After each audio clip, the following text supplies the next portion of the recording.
Hi, hello, welcome back to my channel. Today's ranty review, because I'm disappointed, honestly, is for Paper and Blood by Kevin Hearne. It's the second book in the newest series that's in the Iron Druid Chronicles universe. I did a review on the first book a few weeks ago up on my channel, and I gave it 4 stars. It was a low 4 stars, but it was a 4 stars. It was enjoyable. I don't know what happened with this book. It's a low 3 stars. And I'm going to tell you why. So Al and Buck Foy go to Australia because some of Al's colleagues are missing, and left behind is an apprentice. I think the fun part of the first book was it's set in Scotland. It feels homey because that's where Al grew up, and it's in Glasgow, and it feels like you're at home with Al and Buck Foy, and that's where his home is, and that's where his other job, the printing press, is.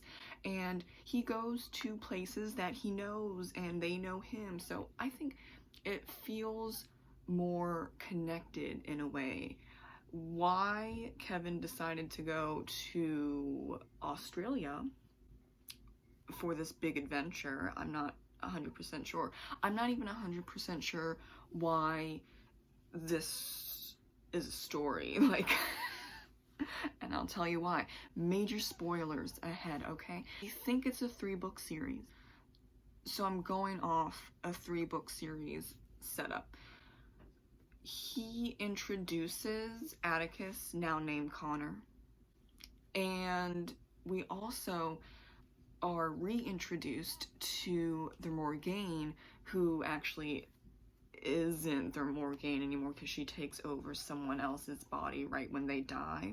She's in a human body, but it's the Morrigan who, in the Iron Druid Chronicles, sacrificed her life for Atticus, and she changed in the way that of being a little more sensitive, not wanting to be as violent. I mean, she is violent, but unnecessarily violent.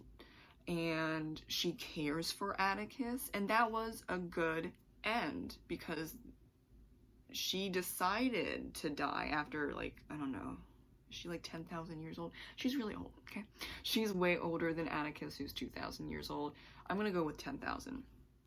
She just didn't want to continue being, like, in service as a goddess, even though she has quite a few followers left, so she's still alive in that sense. She didn't disappear like other gods and goddesses where they don't have any followers, so they just poof.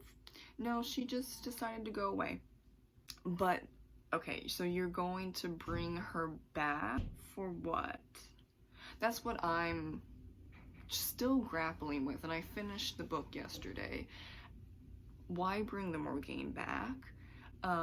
That's a question. And then another question, why is the second book all about Atticus? Like, it starts off in Scotland. Oh, there's missing colleagues of Al's. Oh, and the apprentice Yaping is freaking out for good reason, okay? Not like she's being dramatic or anything. A lot of people are missing, and she's just left alone, and she has no idea what to do. The closest person is in Scotland because the other agents are in America.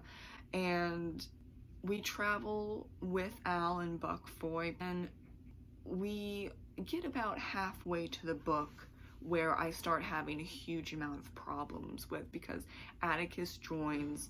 I love Oberon and Starbuck, but why are they here? So, because it's not about Atticus and his story anymore.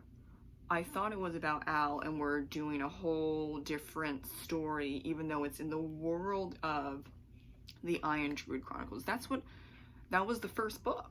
So I don't know what happened in the second book. Kevin lost the fun of the first book in the second book. It's not witty, it's not funny, it's very contrived and very preachy. And so I think the biggest one, or it was just a little weird to have Ya Ping, who's a like older teenager, like 18, 19, talking about how choices matter to the Morrigan, which only 2 people know that the Morrigan is her. Everyone else thinks that she's just a regular human trekking along with the magical group, which does not make a whole ton of sense either. But a teenager preaching about life choices to a 10,000-year-old goddess of war. Does that make sense?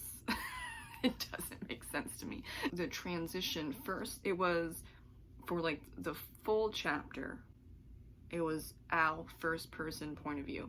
Then it randomly snaps to first person Ya Ping talking directly to the Morrigan, and then everyone else fades away and it's just them 2. And I was confused as to what was going on. I had to reread. I was like, who's talking? Because this doesn't sound like Al. Okay, oh, so it's the teenager talking to the Morrigan about choices and how important choices are. Like, I think she knows. I'm pretty sure she knows. But that was very weird, and it threw off the whole book. Kevin tries but fails, I say, to wrap it up at the end where Al is talking about choices and him making choices about finding who cursed him and trying to save Buck Foy, because one of his curses is after a year one of his apprentices dies, so he has to save Buck Foy, and in doing so he has to make the choice about finding who cursed him, which he already decided to do that in the first book. So why is that a huge inner dialogue at the end of the book? I don't get it. Yeah, and so also at the end the Morrigan is going to pretend to be a human named Roxanne, and just tarnished. I think her character, not the actual goddess, but this character of the Morrigan in this universe is now just another character, and she's not important. And there's too much change in the fact that from the Iron Druid Chronicles to this series, it ended sadly, and maybe that's why Kevin brought the Morrigan back, to give her another life, I guess. But sometimes you don't listen to readers. Now, what he did to Atticus at the end was BS. And so I guess I can see why we are bringing Atticus into this book, but it doesn't make sense to the overall story of Al. I don't think it's selling out. I just think that he ended it, the Iron Druid Chronicles last book, he ended it horribly, okay? And he got a lot of crap. I only gave the last book 4 stars because all the other books up to it were fantastic, but that last book it was bad.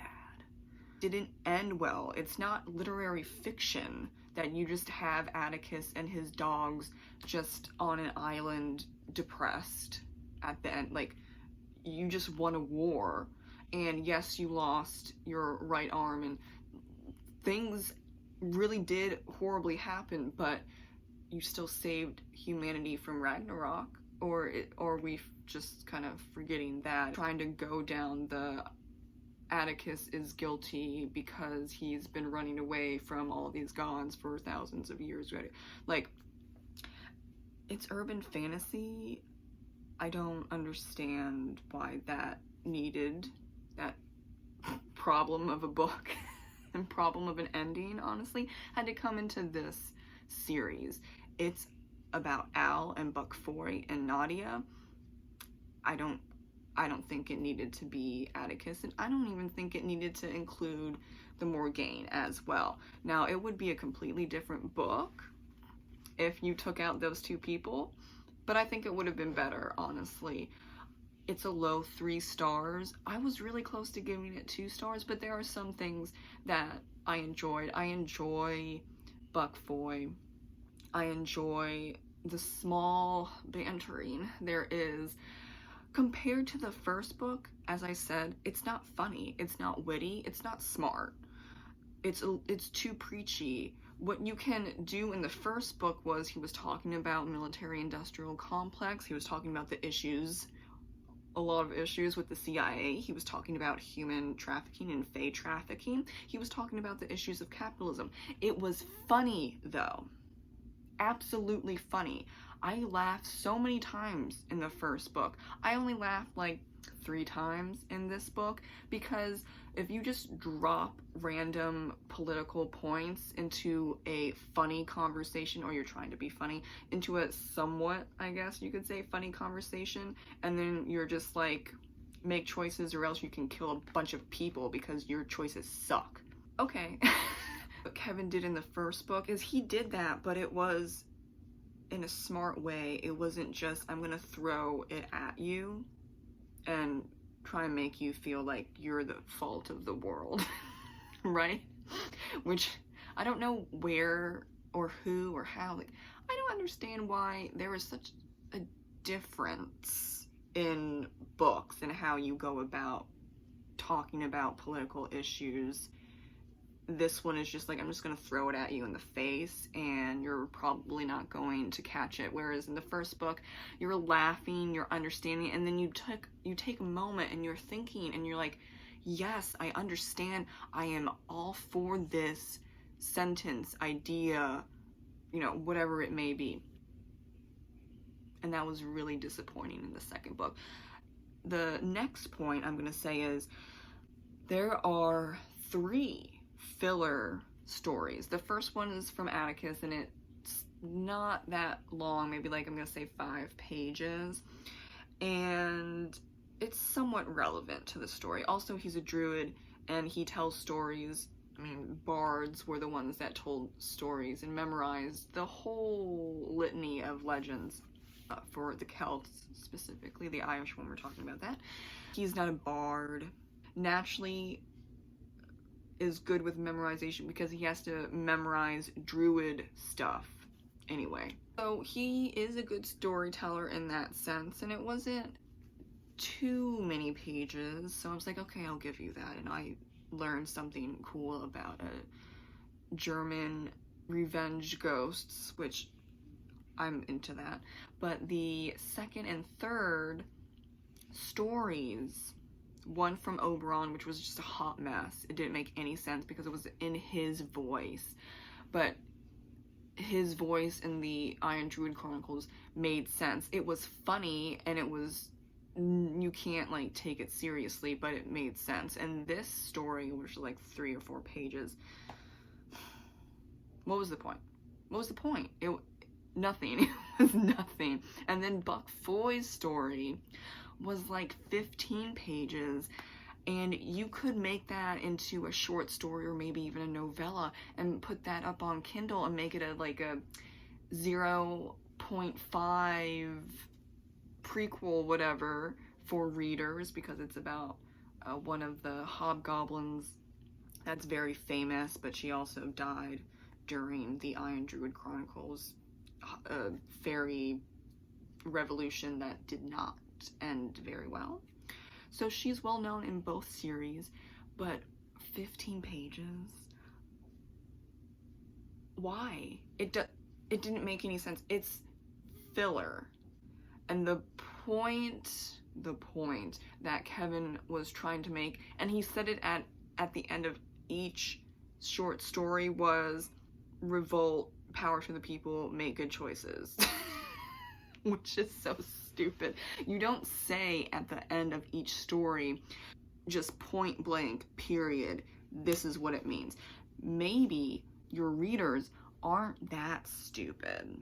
Like, we could figure it out. But then again, it's filler because the book is only 280 pages, so you just added 25 pages because I guess you all like an even 280. I don't know. I have a problem with filler anything. I don't care what it is. The 3 short stories were useless. Sorry. I mean, the Atticus one was somewhat relevant, but the other 2, I don't know what he's doing with this book series, but I'm not happy.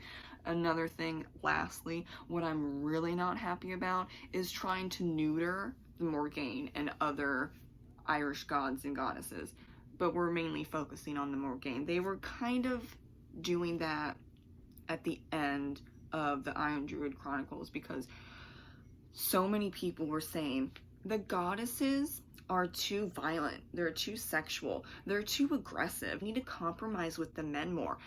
I thought that you wanted more disagreeable and more aggressive and more standing your ground as a person, I guess they would be goddesses, and not be meek and shallow and whatever else you want to say that a lot of characters are. I thought that's what you all wanted, because if you do, then the Irish pantheon is what you want, because there are multiple goddesses that are warriors.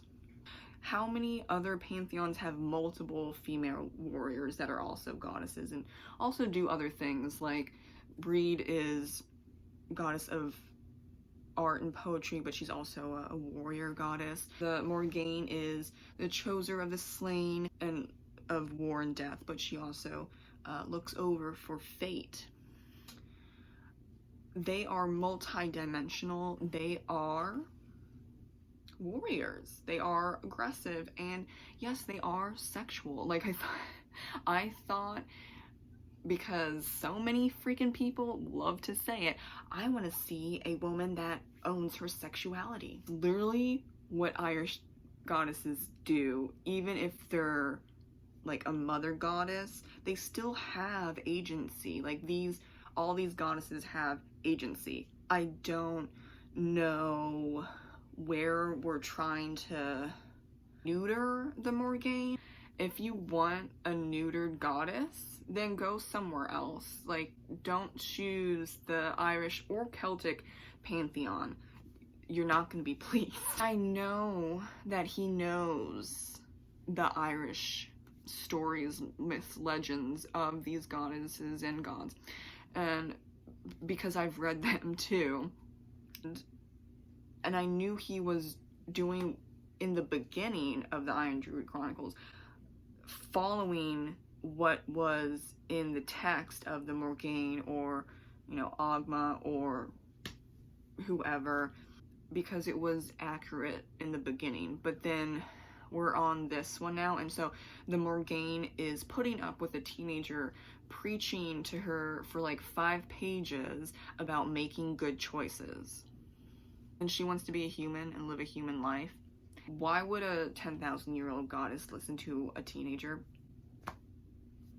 That is a weird dynamic. I'm not understanding. The Morrigan has lived for 10,000 years. I think she can handle herself. She's not going around just ripping people's hearts out. She knows how to act.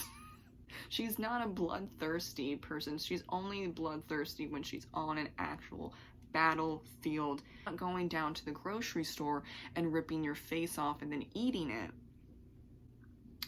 But they're making it out like that's what that goddess is. No, that goddess is more refined and has a lot of agency, but she's also aggressive and she's sexual, and she knows what she wants, and she will do what she wants when she wants. Does that hurt other people? Yes, but you know, when the men do it in these books, or just mainly any books, so many people love it. So when you're taking the Irish pantheon and these warrior goddesses and you're trying to neuter them, it doesn't make sense to me, because that's how they are. And I thought that's what people were complaining about, that it wasn't happening enough. And the Irish pantheon is the best way to go without making up your own gods and goddesses when it comes to warrior goddesses that aren't meek and running for the hills when there is any sort of problem whatsoever.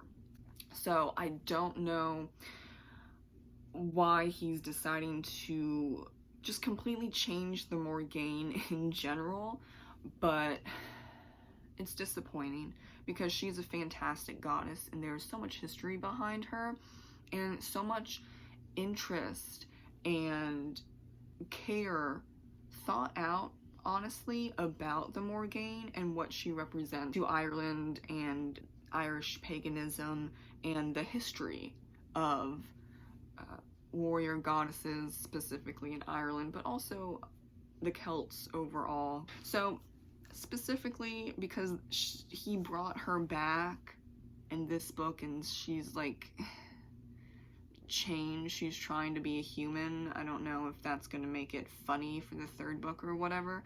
If Kevin makes her into a human, I'm gonna rage, okay? Like, what's the point? Just make another human character. Don't mess up the Morrigan. Okay, I don't know about what's going on there, but this book was really disappointing. I don't know when the third book is coming out. I hope that it's only a 3-book series, because I can't read other books like this in a series.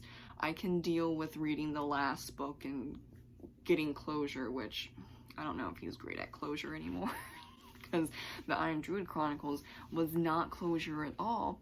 But then in this book we got closure in a way, because Atticus cuts his ties entirely from the gods and goddesses, which I guess that's closure. I don't know. Like, it's not great, and I'm really, really upset and frustrated, honestly. I thought it was going to be a great series, but it kind of flopped for the second one, unfortunately. I don't know if I would recommend it, and that's really upsetting to me, because I love Irish mythology, history, culture, telling stories about Ireland and the Celts, not just the Irish, but the Celts. So, you know, Al being Scottish was fantastic. But it's a weird put together book that I don't understand why it was made, honestly, and that's really upsetting. So thank you for watching my ranty review on Paper and Blood by Kevin Hearne. Have a great rest of your day. Bye.